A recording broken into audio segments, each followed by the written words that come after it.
Howdy folks, today I'm going to be making a end table. It's going to be kind of high because it's for my son went off to college today. Stupid jerk. Yeah, but he's got like one of those high stupid beds and he wanted a nightstand for it. So I decided to make one. He likes those and it gives me an excuse to go visit him. But yeah, I did a very scientific measurement while I was there. But he kind of likes this silly, sort of hipstery kind of galvanized pipe. So it's going to it's very popular with the kids these days, and a lot of people seem to like it and make little kind of bull crappity shelves and stuff out of it. But it's very easy to work with. So I'm going to do that, and the top part will be sort of a standard drawer type operation. So maybe this will be useful to you. Alright, here's my sort of rough layout for this thing, right? You have a kind of a dresser situation up top, with a drawer. Pencil you can't see very well, so I'm trying to do it dark. And then you're going to have these horizontal pipes. I want the smaller shelf. I have an 18-inch here, and then the 20-inch here. So that'll get this, and I'll just make up whatever the distance is going to be here with my shelf size. But I'm just going to want one horizontal in the front, one horizontal in the back, met with a T here, and then a 90 going around. 90, 90, 90, 90. It'll make sense when I put it all together, so don't freak out. Alright, so here's my different sizes here. It's going to be 24 by 24. You got 24, it's the bottom, and then a little 10-inch shelf on top. 1-foot shelf.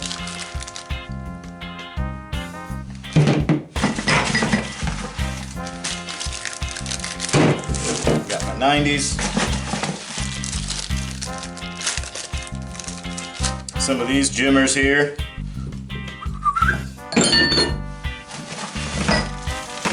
I just got a whole bunch of crap there. Just draw that out ahead of time and then just make a note of the stuff you need. And since this isn't holding gas or anything, you can just twist them on and twist them back off as you see fit.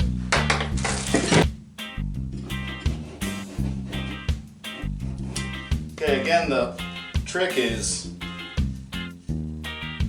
I don't know what the trick is, I've never done this before.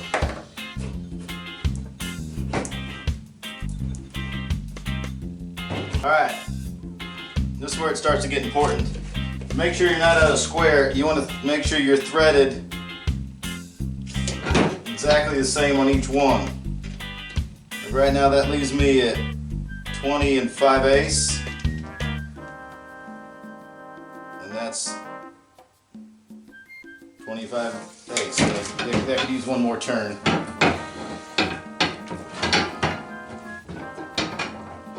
To make sure you're dead balls.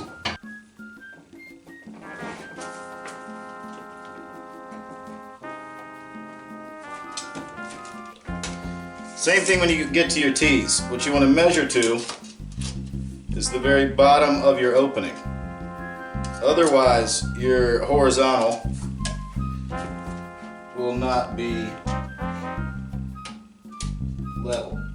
So 25 3/4.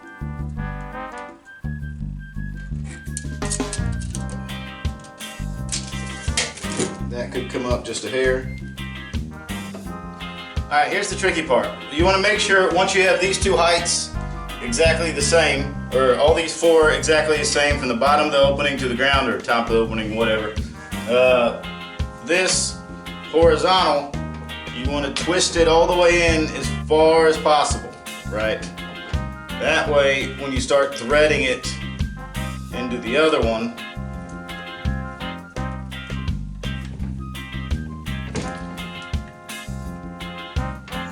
because they're going opposite directions, so you're not going to be able to twist them both in at the same time.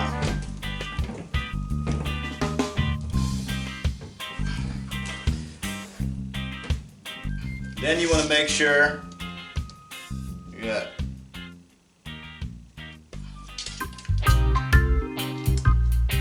$20 and 3/4, 20 and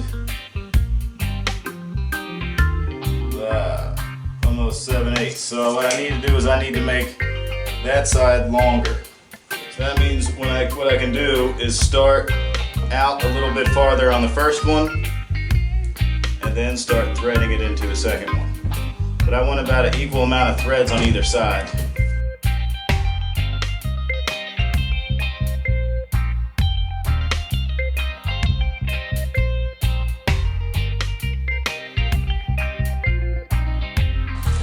Basically, once I have it all said and done, I don't like this kind of wobble to it, so I'm basically just going to take it all back apart and then just crank it down as tight as I can.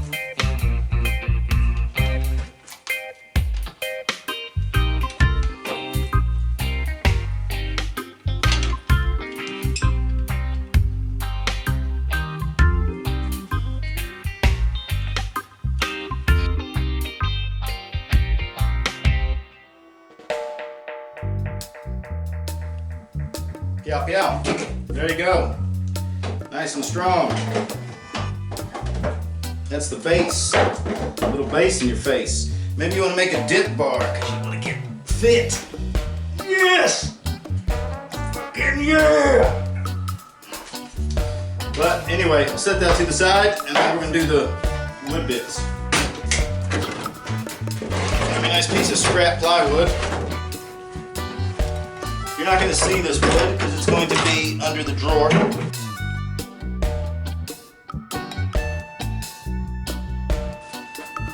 Alright, this part matters a great deal, really, because you want to make sure, because if your bottom is, basically the plywood's going to what's going to hold this square here. So if I'm way tweaked out like that, or tweaked, it's going to make your all your legs are going to be crooked, really.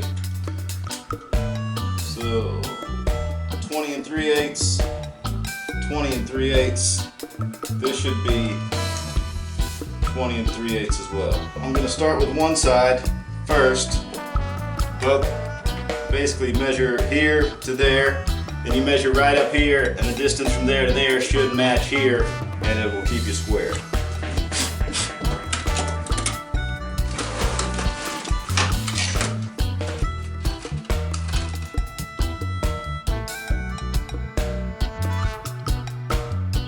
This old piece of pine I left over from a job, it's got like kind of the rough salt cuts on it.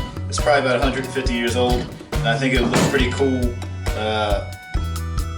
kind of the juxtaposition with the kind of industrial pipes on it, you know what I mean.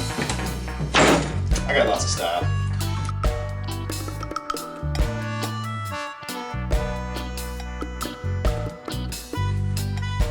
Alright, the back's just going to be a regular piece of pine because you're not going to see it. So I want to make sure the top is even Steven.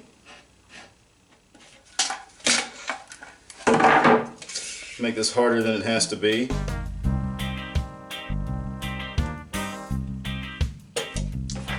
And a marker.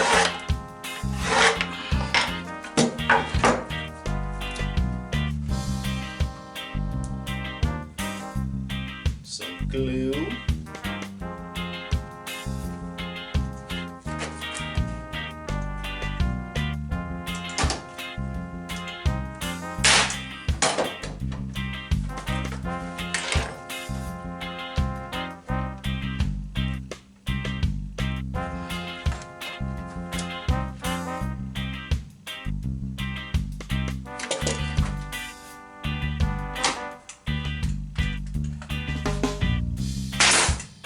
Regular piece of white pine for the back.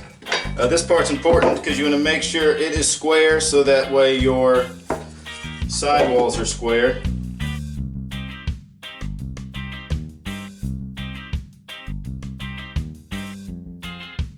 The next bit I gotta do, I gotta assemble the drawer.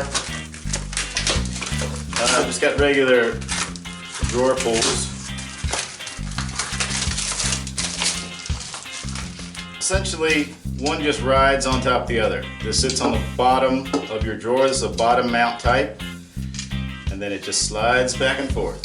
Stops there, pulls on out. Stops there, pulls on out. Set them in there assembled.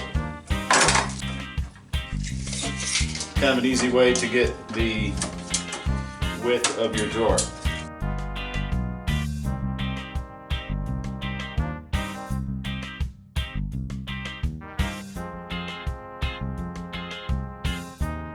So here's my drawer.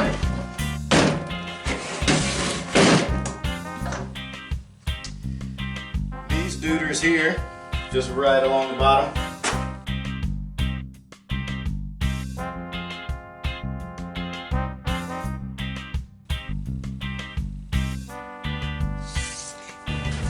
This is also some customer's garbage, but I have this left over. Butcher block. Yeah, it's pretty worn, but I think it'll fit with the motif.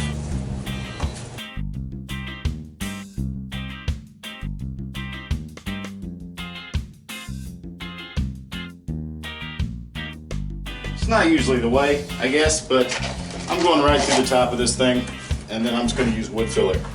Why? Maybe I'm lazy.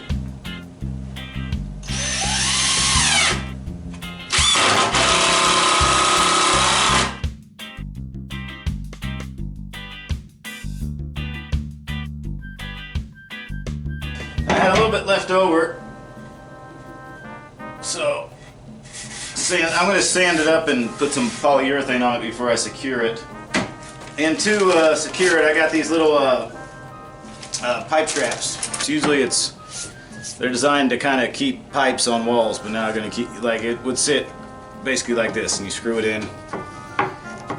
Pow.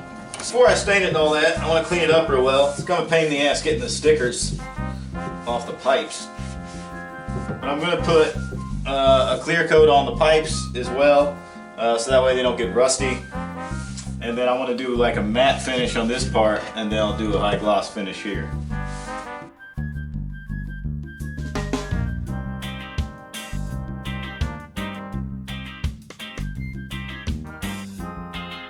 Since I got some gloss on the side, I'm just going to go ahead and I decided that I'll make it gloss too.